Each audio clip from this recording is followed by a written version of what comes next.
The collection of scumbags known as Creation Ministries International recently put out a pamphlet called Question Evolution, containing 15 questions that supposedly attack the basis of evolutionary theory, and that's been brazenly peddled by the group of tosspots known as P.P. Simmons. Lapkind77 has organized a collaborative response from a collection of excellent YouTubers, and this is my contribution. Please check out the video description for links to all the other users and their responses, and consider subscribing to them. I'm responding to question 5, and this particular piece of crap goes like this. How did new biochemical pathways which involve multiple enzymes working together in sequence originate? Every pathway in nanomachine requires multiple protein enzyme components to work. How did lucky accidents create even one of these components, let alone 10 or 20 or 30 plus at the same time, often in a necessary programmed sequence? Evolutionary biochemist Franklin Harold wrote, "We must concede there are presently no detailed Darwinian accounts of the evolution of any biochemical or cellular system, only a variety of wishful speculations." It really is difficult to express the number of levels on which this question fails. In fact, it's so loaded with ignorance and misinformation that it wouldn't surprise me if at any minute it collapsed under the gravitational field generated from the sheer weight of stupid that it contains. Of course, none of this comes as a shock, since the question originates in part from the despicable YouTubers known as P.P. Simmons, who I've demonstrated time and time again in previous videos are nothing but dishonest, dishonorable purveyors of vile and disgusting lies. The fact that these con artists are now teamed up with the equally reptilian group known as Creation Ministries International to produce this pamphlet of extra glossy toilet paper perhaps explains its unusually intense concentration of crap. With that said, I'll now explain why this question fails in every way imaginable, and why you'd be better off not reading the rest of this document and instead putting it to much more productive use. Firstly, the question itself commits the logical fallacies of the arguments from ignorance and personal disbelief. This again is no surprise, since this faulty reasoning is a favorite approach of most creationists. The fact that the questioner is unaware of how such biological pathways may have evolved says absolutely nothing about whether they did or not. It only speaks to their colossal ignorance on the subject and/or their willingness to blatantly lie about it. In fact, just the most cursory of searches in the scientific literature reveals dozens of peer-reviewed publications in exactly this field. So while creationists might consider this to be a deep and intractable mystery, it seems that the professionals who've dedicated their lives to training and working in these areas do not. Of course, in response, the creationist will predictably find an intricate biochemical pathway whose evolutionary heritage has not been fully mapped out in detail, and claim that it's impossible to believe that the said pathway arose via evolution.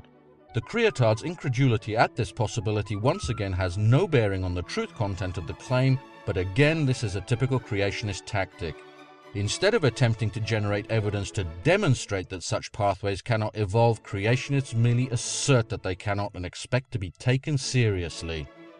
Secondly, the implication that such metabolic pathways arose solely by lucky accidents clearly demonstrates either an Olympian level of dishonesty from the creationist, or that when it comes to evolutionary biology, he can't distinguish his gluteus maximus from his articulatio cubitae. Since we're at least dealing in part with P.P. Simmons here, both possibilities may equally apply, but there's little doubt that this statement is indeed seasoned with a generous sprinkling of deceit. In reality, no scientist claims that evolution is a random process, because the random element of mutation is shaped by the distinctly non-random process of natural selection, something which professional liars like these are determined to ignore. I've personally pointed this out to PP a number of times in my rebuttals to the seemingly endless torrent of verbal sewage emanating from their YouTube channel, and yet they seem to be intent on ignoring this critical linchpin of evolutionary theory and instead propagating their grotesque mischaracterization of it. Thirdly, it's perhaps understandable why the idiot asking this question can't understand how multi-step pathways arose at the same time, because creationists are the only ones who believe that complex biological systems can pop into existence ex nihilo, fully intact and functional.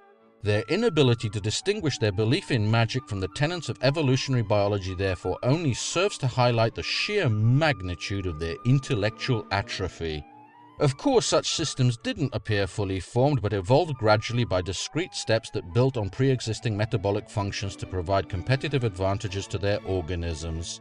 We've observed the appearance of such discrete functions in the present day, both in the laboratory by the development of the ability to utilize citric acid as an energy source in bacteria grown under the appropriate selective pressures, and in the wild by the appearance of novel enzymes capable of allowing bacteria to utilize nylon oligomers as carbon sources. Furthermore, in the latter case, this evolution has not only been replicated in the laboratory, but two new and distinct nylonase enzymes have been identified in one bacterium in the wild, therefore clearly showing the evolution of a two-step pathway in barely one human lifetime. With such demonstrable and empirical evidence in hand, how big a leap is it really to imagine the evolution of more complex pathways over periods measured in billions of years?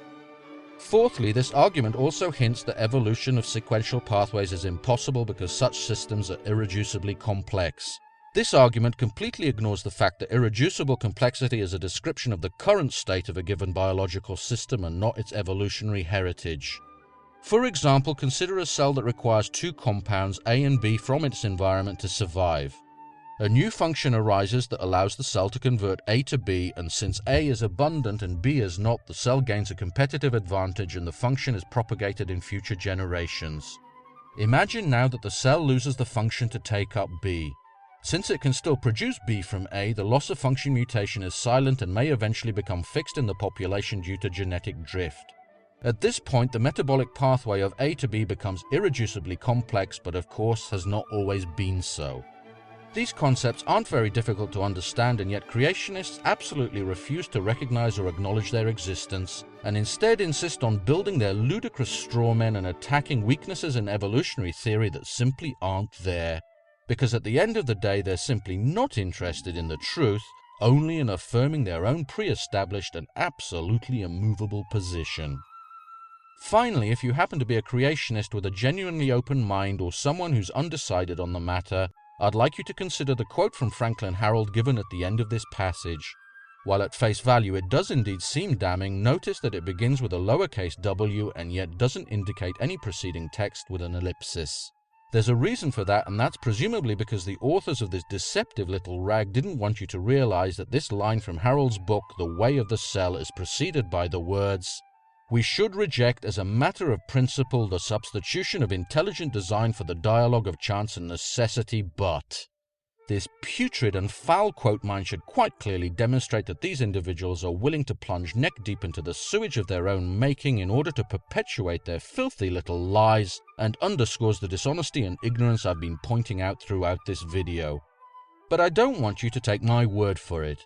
I urge you to take some time and sit down at a computer and check for yourself using reliable and unbiased sources.